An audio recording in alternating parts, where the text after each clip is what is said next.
Hey guys, NTT83, Non-Tactical Taber 83 on Instagram, doing a quick video regarding some questions and comments that I've had regarding the SAR 109T, particularly thread pitch for the muzzle brake, barrel nut, and receiver extension. First, what I wanted to do is go through the original accessories that came on the firearm. This is the original quad rail that came on the firearm. There's nothing wrong with it. It is perfectly functional. I just wanted to change mine out. Original pistol grip, Turkish military. Again, very comfortable. Nothing wrong with it, but customization. This is what your SAR 109 will come in. You can see the pre-cut foam for the 3 magazines, as well as the area for the firearm that is pre-cut. You also have other pre-cut foam in there for accessories and additional magazines. So I'm going to close the case there, because that's one of the questions that I had is, did mine come in the box? Yes, mine came in the cool carrying case. I think all of them actually ship in the cool carrying case. Now, the questions primarily that I need to answer real quick, make this a short video. The thread pitch for a muzzle device is 1/2 by 28 standard AR-15 US blah blah blah. Anyway, so any standard AR-15 1/2 by 28 muzzle device will work on this as long as it is 9mm. Don't try to put a 223 on there. It is going to be too small. You're going to have some issues out of that. But 9mm, I need to specify that. If you 223 is smaller than a 30 cal 9mm bullet, so don't be stupid. I'm not a gunsmith. I'm not giving you recommendations on how to modify your weapon. I'm just telling you that the thread pitch on this is 1/2 by 28 and 9mm. Muzzle devices will work. The barrel nut, I went ahead and changed out my forearm again. The barrel nut is a standard thread pitch, so any AR-15 current foreends on the market will thread onto your upper receiver. This is a LaRue Tactical 7.0. The receiver extension is again standard thread pitch. Any buffer system that you attempt to put on this will work. The Maxim, the foldable Wall Tacticals, any of that will work in conjunction. Now, actually, I'm not going to lie to you. The Wall Tactical may not work because it does require a proprietary buffer, and this is a direct blowback firearm. I don't know if in theory, yes, the Maxim PDW will technically work on this, but it requires a proprietary buffer. Now, the LOL Tactical side folders will work on this. It is a standard thread pitch.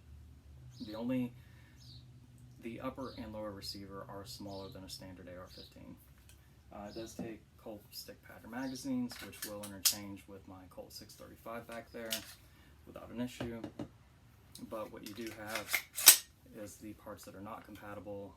The magazine release is elongated, it won't interchange with the standard AR-15 magazine release. You end up having a gap right here of about like an 1/8, probably like an 1/8 of an inch. Those are two highly different numbers there, but you have a fucking gap, and within that gap would allow, when you're releasing the magazine, for debris to get to carbon fouling, debris to get underneath there, which would cause potentially your magazine not to seat. So I'm not going to change that out, but you can put a larger button on the side if you want to help drop the magazine free. The reason I changed out the grip is I wanted that standard, old school Colt SMG look, because it took the straight Colt stick magazines. That's the only reason I changed the grip, but in essence the factory SAR grip is very comfortable. Cheapest optic that I could find that I had in my inventory, the Holosun 403R. It has taken some shit and has held 0. Sights are Midwest Industries. They're amazing sights for a very affordable price, especially if you subscribe to like Big Daddy Unlimited, where you can typically get them on sale, or even Optics Planet generally has them on sale. Compatibility wise, I have ran the buffer system out Colt 635 here in the 109T without an issue. So yeah, that type of thing, those type of components are interchangeable and compatible. Outside of that, the uppers and lowers are completely different dimensions, and you can't just throw this upper, the Colt upper, on like the SAR lower. The lower is about 1.5 inches shorter, and which means the upper is going to be 1.5 inches shorter, so you can't throw it on a standard lower either. So those are proprietary, and that's not really to me, that's really not an issue. It makes it for more of a compact package than, same barrel lengths on these, but this, the SAR 109T is much more compact as a result of that. This is the only magazine, this is weird, this is the only magazine that the SAR came with that will not seat in the mag well for the Colt. This is an original Colt magazine from 1998. So, yeah. Anyway, not about the Colt today, we'll go on to the Colt later. Those are all the primary questions that have been asked in the comment section, doing a video on it so you guys can watch it and get all the information in one spot. Again, in summary, 1/2x28, standard barrel nut thread pitch, and standard receiver extension threading. To remove your components off yours, you will need to apply heat, a heat gun or a torch, or take it to an armorer. One of those three options. I'm not a gunsmith. I'm not giving you recommendations on how. I'm not giving you recommendations. I'm telling you my personal experience that mine had an excessive amount of some type of thread locker on there that required an extensive amount of heat, and also required me to get Josefina out. Josefina is an old Great Neck, like literally the brand is Great Neck, pipe wrench that I use to break loose the barrel nut and the receiver extension.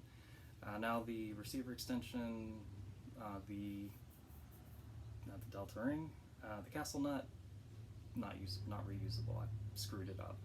The original receiver extension is still usable and it's fine.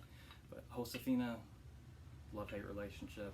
Love her because she's handy, but if I have to break her out, usually shit went south. So that is what I use to have more leverage, because the standard lovely mag pull here just did not have enough leverage on it to break anything, to break it loose. So there you go. Take it to an armorer, take it to a gunsmith if you want to. If not, be prepared. You need to be careful though. If you're putting this in jaws, you need to have either one of the bars in there or something, because you don't want to add so much pressure in the vise that you bend your upper receiver. That is possible. I don't care what AR-15 you're working with, that is possible to bend the receiver and fuck your gun up. So if you don't have the proper tools, don't try it. Take it to an armorer, or get your aluminum set of jaws and either like a Wheeler Engineering tube that goes in here to help not crush your fucking upper receiver. The lower receiver was more of a pain in the ass, because it won't just go onto a standard block. I used an Uzi mag. That was one of the questions. How did I hold the lower receiver to be able to have enough pressure to break loose the barrel nut? I used an old Uzi magazine that was non-serviceable. I use it really for that reason, for my stick magazine guns. I used an Uzi magazine, locked it in a vise, and applied heat, and then Josefina and I did the thing, and it broke loose. Same thing with the barrel nut, standard vise block. Threw her in there, heated it up. I don't have an aluminum one, which this reminds me why you need possibly an aluminum or a better one, because as applying heat, I melted parts of my vise block while I was heating it up. But put that on there, put it in the vise block, heated it up, bam, Josefina. After heating it up, everything came off easily. The other thing to mention is the standard standard quad rail that comes on the firearm has 6 or 8. It has screws. It has screws that attach to, this is the original barrel nut. You can see where Josefina and I had to do our work. So these holes right here correspond with screws that are in the quad rail. Now this is completely reusable. I cleaned up the threads inside, got the thread locker out, and this is completely reusable. Just doesn't look that great. But anyway, corresponding holes here, I think there are 6 or 8 screws on the quad rail. And what happens is those are also thread locked on there, so you need to apply heat. And my process, what I ended up doing, so there's 1, 2, 3, 4, there are 4. So what I ended up doing,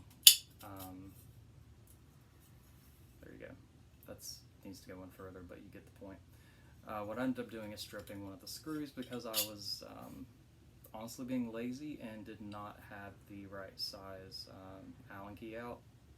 So a little bit of heat, 3 of them broke easily, and the last one I wanted to put some torque on it and stripped it, had to drill it out and use an easy out, and it came right out with a little bit of heat and some cussing. So standard quad rail, again, there's no real reason to replace this unless you want to do some customization to your firearm like I did. But it is a very usable quad rail. I mean, Turkish military's running these bitches full auto with these things, so there's nothing wrong with it. But just an informational, and just a little bit of fair warning there. Case is pretty amazing. You also get a cleaning kit that I forgot to break out. The case that it ships in is pretty amazing. You have 1, 2, 3, 4, 5 places for magazines. They all fit very nice and tightly in there. So get a pretty badass case for it if you want to travel. I think it is TSA approved. It has wheels on it. It has locking mechanisms. So you have 2 locks, wheels on both sides. So it is TSA approved. You have a place right here for a, can't see that, but you have a place right here for a 20 round magazine, and then you have a little optic cut out at the end if you need to take your optic off to store it. You also have room if SAR ever brings in the carry handles that are, yet again, upper receiver shorter than a standard AR-15. So standard AR-15 carry handles will not work on it. But if SAR ever decides to import or let us have the military carry handles, there's also a cutout in there in the case for the carry handle. So anyway, hope that answered all the questions. Let me know in the comments. I wanted to keep this video below 15 minutes.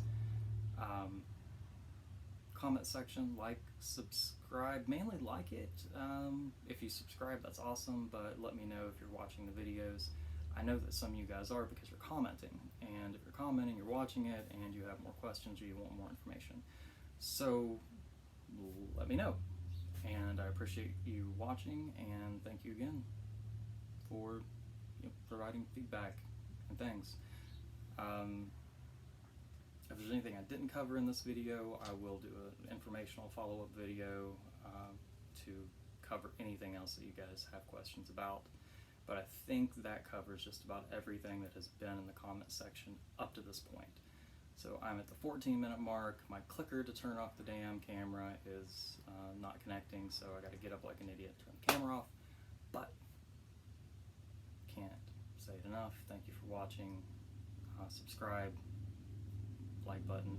I'm gonna do a video on the 635 here and some little modifications I'm gonna do to a $16 World War II. It's a French MAT, so I think that is World War II. French MAT leather shoulder magazine rig I got here. Could do a little bit of modification, add some material down here to where the Colt stick magazines work in it. Why? Because I get bored. But I'll do that in the next video, and thanks for watching.